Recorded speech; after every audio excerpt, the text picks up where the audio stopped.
Okay, my friends, you know I don't care to promote stories of anti-Semitism across the world because we all see it, we all know about it. I think it's fear-mongering, but specifically when it happens in universities, I think we need to call it out because I think it's about time that we all expose and talk about the just absolute corruption that a university is. The amount of money that we spend for our children to get educated, when the reality of that education is abysmal. Look, I'm not talking about the dangers on campus and on being as what happens to students if they stand up for Israel and the pro-Palestinian movements that have mobilized on campuses.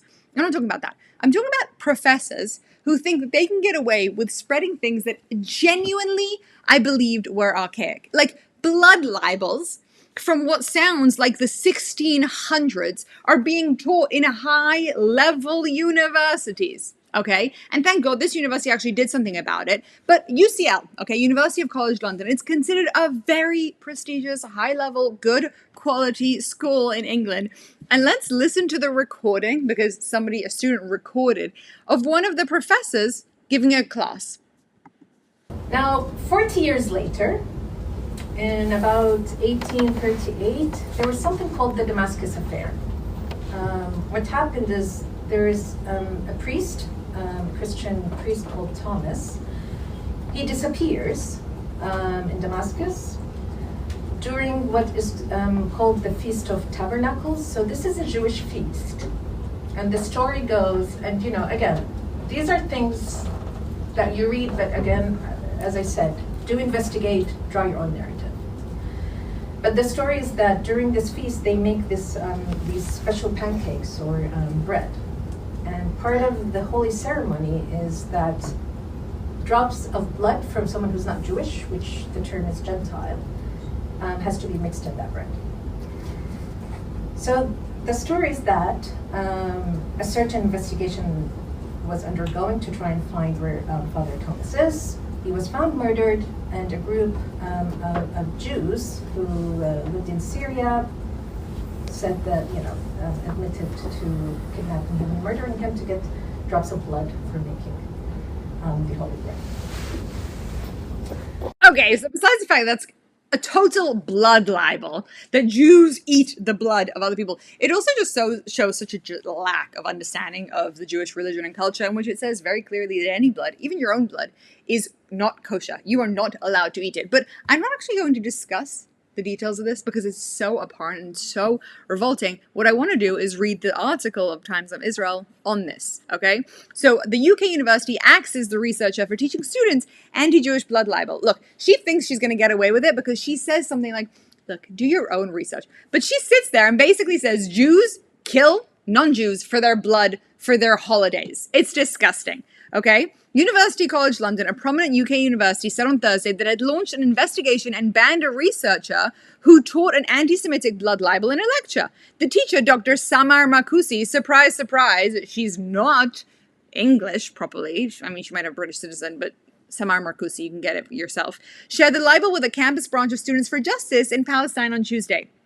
The blood libel is an age-old anti-Jewish myth that falsely says Jews murdered non-Jews to bake their blood into Passover matzah. The libel is one of the most notorious anti-Semitic falsehoods and has caused repeated violence in Jews to Europe everywhere.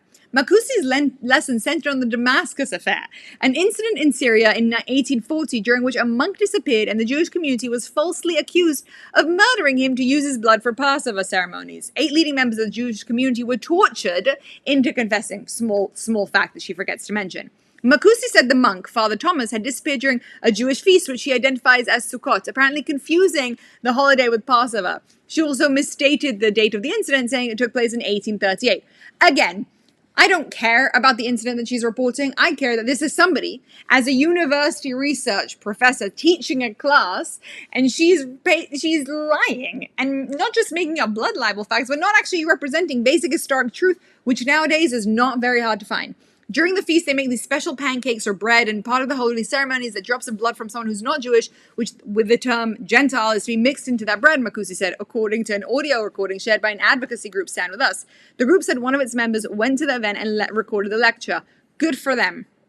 Do investigate, draw your own narrative. Okay. Makusi's talk was called The Birth of Zionism. The university president and provost, Dr. Michael Spence, said, I'm utterly appalled by these heinous anti-Semitic comments. Anti-Semitism has absolutely no place in our university, and I want to express my unequivocal apology to all Jewish students, staff, alumni, and the wider community that these words were uttered at UCL, Spence said in a statement shared with the Time of Israel.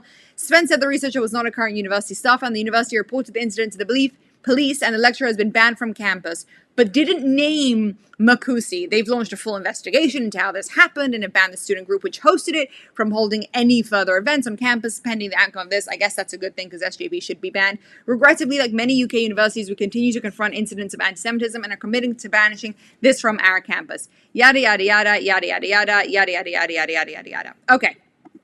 Again, what do I want to talk about? Why do I want to talk about this specifically? I don't care about the blood libel. I care about the fact, and I think more than that, I think the university did a very good job. They banned SGP as they should. They banned this woman.